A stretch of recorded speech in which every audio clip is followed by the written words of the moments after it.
राज studio Semra चौराहा।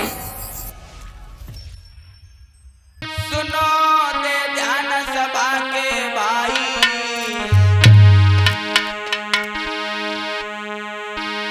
कि कंस बड़ो हैरान। सुनो दे ध्यान सभा के भाई, और मन में हुई मन ही नरे की भूप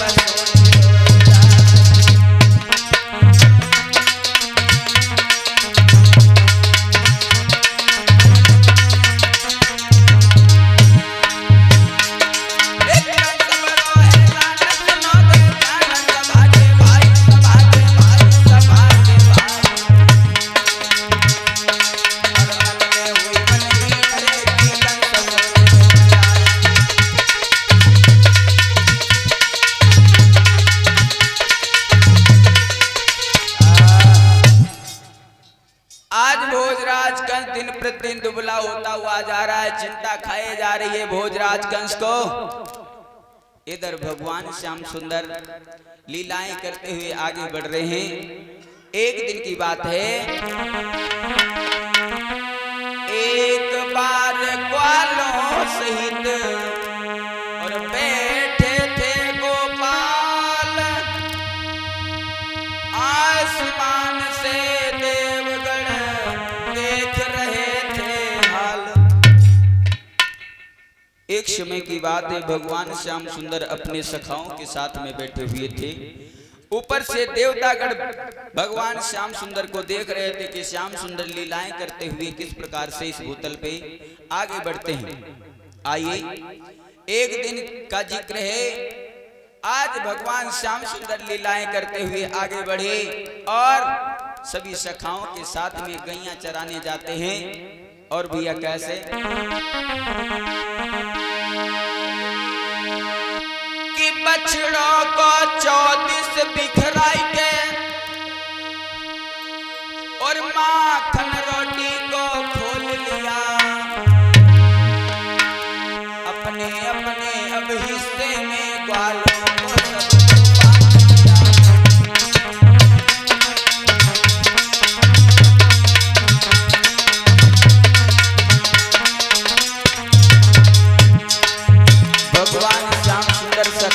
साथ में गैया चराने के लिए जाते हैं। भगवान मुरलीधर कन्हैया सभी सखाओं को साथ में लेके बैठ जाते हैं और अपना अपना भोजन पाने के लिए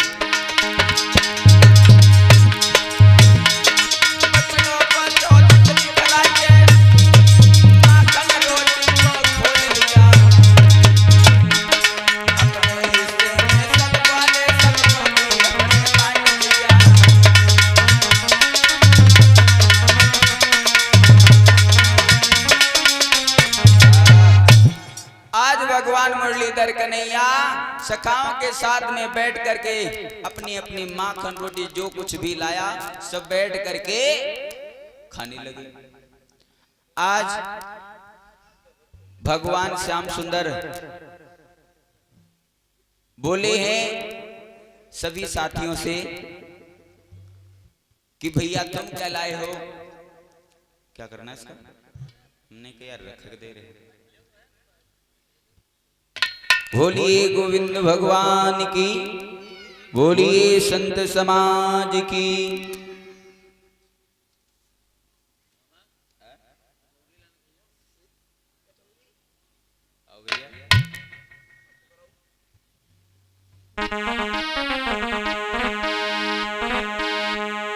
भगवान श्याम सुंदर कहने लगे कि सभी लोग अपना अपना भोजन इधर लेके आओ। देखिए किसके घर में कितना सुंदर भोजन बनता है। लेकिन सभी सखाओं में सबसे तेज थे कौन, मनसुखा। हाँ, मनसुखा ने जवाब दिया, भैया पता क्या, बोला मनसुखा ठीक तो है, क्यों मान ले तेरी शिक्षा को, हम पत्थर खा के बैठ रहे थे सब सही परीक्षा।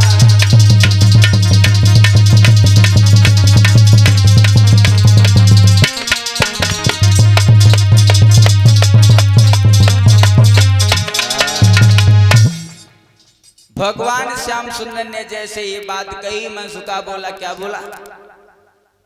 मैं अपना भोजन तुझे दे दूंगा तो क्या मैं पत्थर खाऊंगा? मनसुखा सबसे तेज था। आज भगवान श्याम सुंदर धीरे धीरे अपने सखाओं के साथ में दिन प्रतिदिन गैया चराने जाते हैं। इधर एक दिन का जिक्र है भैया।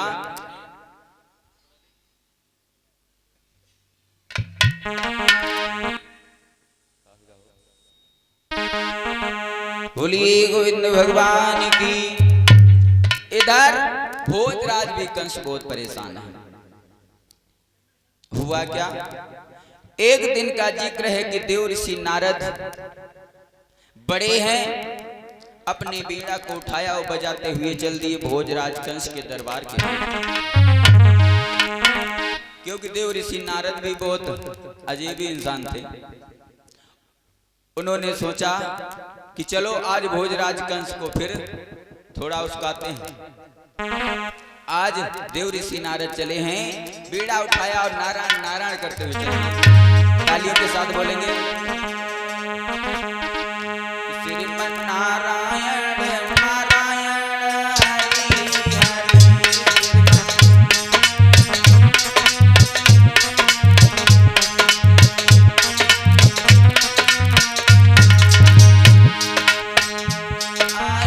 हरि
नारद चले हैं और चलते हुए चले गए नारायण नारायण करते हुए भोजराज कंस के दरबार की पहुंच गए। आज भोजराज कंस अपने दरबार में बैठा हुआ है। आज देव ऋषि नारद पहुंचे हैं और देव ऋषि नारद ने एक बात कही परीक्षित महाराज भोजराज कंस से, अरे भोजराज कंस, मुझे एक बात बताओ, आखिर तुम दिन प्रतिदिन दुबले क्यों होते जा रहे हो? कैसे समझाया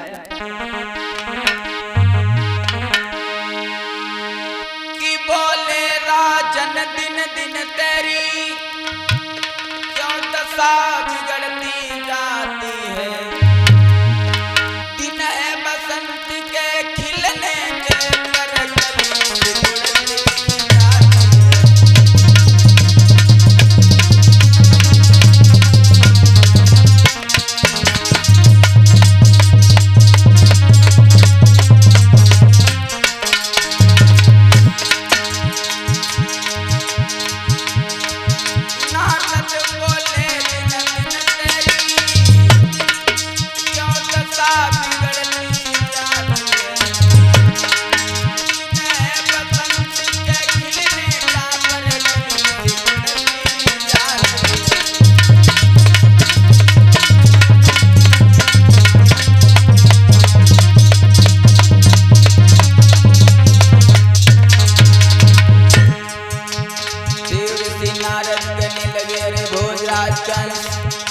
आखिर क्या बात है?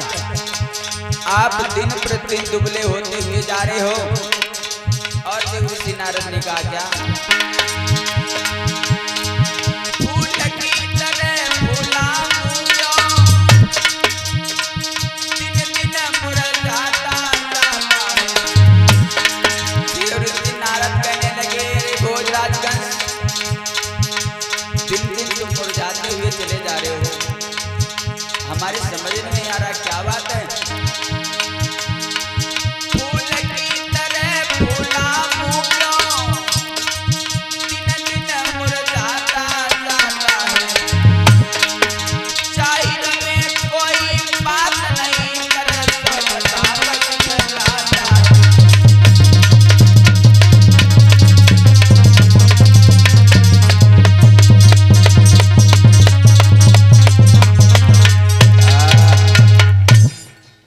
जवाब दिया नारद ने, रे भोजराज कंस, हमें ऐसा मानो प्रतीत होता है कि कोई तुम्हें बहुत बड़ा कष्ट है। आखिर क्या बात है, बताओ तो सही। इससे पहले आता था कभी तो आप हंसते मुस्कुराते मिलते थे, आज दिन प्रतिदिन तुम दुबले हुए जा रहे हो, आखिर क्या बात है। भोजराज कंस कहने लगा, आप तो जानते हो मुनिवर, जब से वो इस भूतल पे कृष्ण और बलराम आए हैं तब तक हमारा खाना पीना दुश्वार हो गया। हमें दिन प्रतिदिन उनकी चिंता सताती हुई जा रही है। ऐसा न हो कभी किसी दिन वो, आज भोजराज कंस समझा के बोला है देव ऋषि नारद से,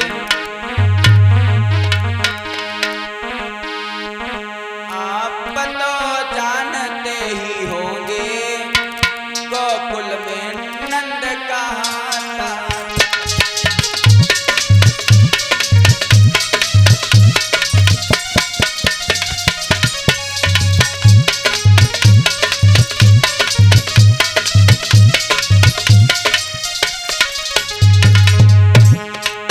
हे मुनिवर, आपको तो पता है जो गोकुल में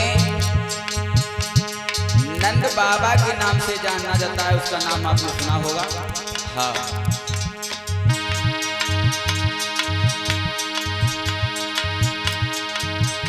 आप तो जानते ही होंगे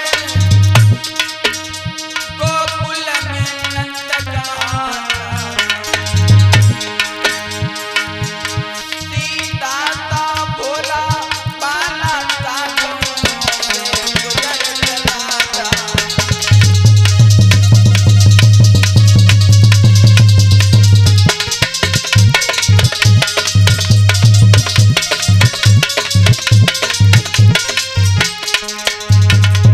और नंद बाबा का नाम आपने सुना होगा, जो आज तक गैया बछड़ा चरा चरा करके गुजर बसर की। सुना, बात छोड़ी गया इस गोकुल को, साता मोजा बर्बाद वो छोड़ी गया इस महफिल को, साता मोजा बर्बाद किया। देखो ऐर की आदत को वो वृंदावन आबाद किया।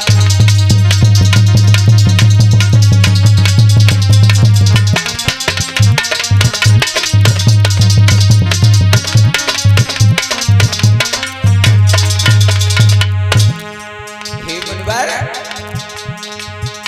जो कि आपने सुना होगा आज तक उसने गैया बछड़ा चरा के गुजर बसर की, और आज हमने सुना है वो बहुत बड़ा पैसे वाला हो गया है। देव ऋषि नारद कहने लगे, तो इसमें तुम्हें चिंता करने की क्या बात है। वो मेहनत किया उसने, आगे के लिए वो अपनी मेहनत कर रहा है, तरक्की कर रहा है, तुम्हें तकलीफ क्या हो रही, क्या आप इसीलिए दुबले हो रहे हो। भोजराज कंस कहने लगा, नहीं नारद, इसमें बात कुछ और है।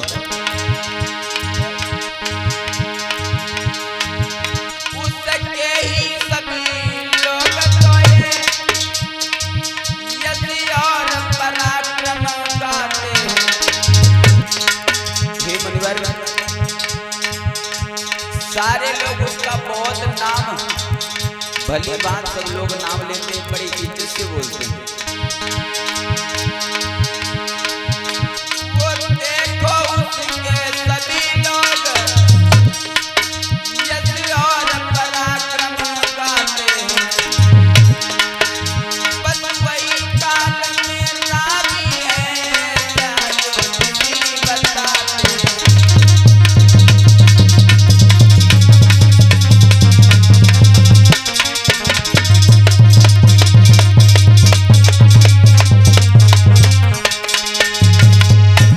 मुनिवर, उसका लोग बड़े नाम इज्जत से लेते हैं और आपको पता होगा उसी के दोनों बालक कृष्ण और बलराम जो हैं, ज्योतिषी लोग बताते हैं कि वही हमारा काल है। तो मुनिवर हमें यही चिंता खाई जा रही है, मेरे समझ में नहीं आ रहा है मैं क्या करूं। और उसी समय देव ऋषि नारद कहने लगे, अरे हे राजन, तो इसमें चिंता करने की कौन सी बात है। वो देव ऋषि नारद ने जवाब दिया, वो छोटे छोटे से बालक, उन्हें क्या जमर जी तो मार दो, जरा जरा से बालक है उनको क्या। आज देव ऋषि नारद समझाने लगे कि नारद ने हंस कर कहा, अवृथा भूप पछताती, भला कृष्ण को मारना कौन बड़ी है बात। अरे राजन, उन छोटे छोटे बालकों को मारने के लिए कौन सी बड़ी बात है, जमर जी मरवा देंगे। उसी समय देव ऋषि नारद कहने लगे,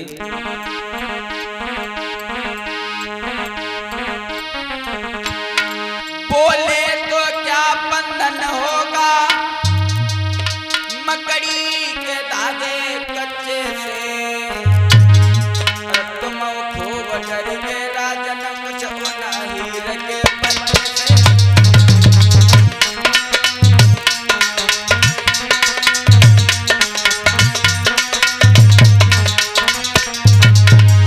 देव ऋषि नारद कहने लगे, अरे भोजराजगण, वो जरा जरा से बालकों से तुम्हें डर लग रहा है, उनको मत जब मार देना। हाँ, मैं युक्ति बताऊंगा। बोले तो क्या बंधन होगा मकड़ी के कान धक्के से, को बटर के राजन मारने लगे बच्चे से।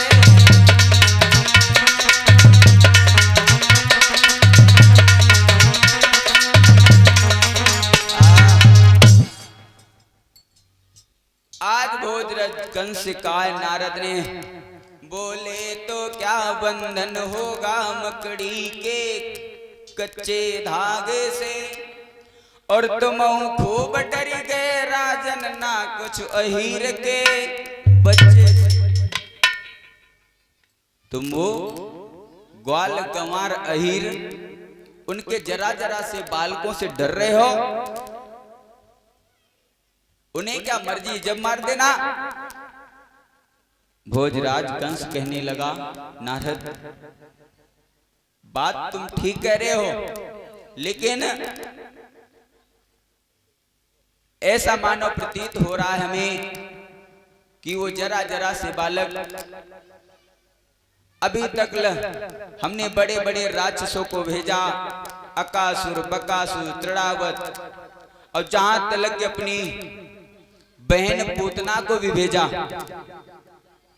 लेकिन मुनिवर आज तक किसी ने आकर के ये हमें नहीं बताया कि वो कन्हैया है कैसा, कोरा है, काला है, नीला है, पीला है, सफेद है, कैसा है।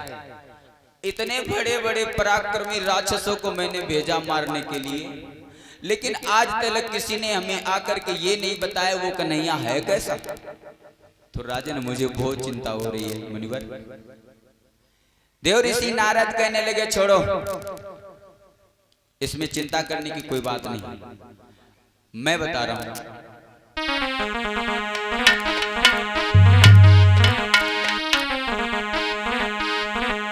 छोड़ो राजन खेत यहाँ और खोलो फिर से जेल, तुम्हें कृष्ण को मारना है गुड्डा गुड़ियों का खेल। उन्हें क्या जैसे गुड्डा गुड़ियों का खेल है मारने। सुनो, एक काम करो, तुम अपने घर पे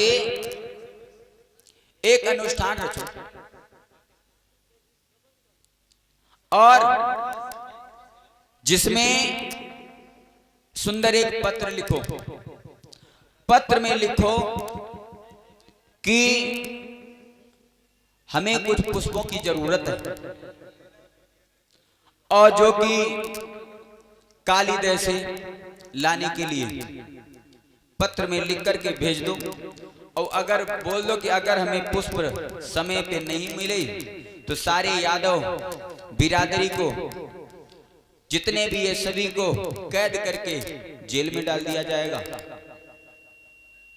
आज भैया भोजराज कंस ने क्या किया?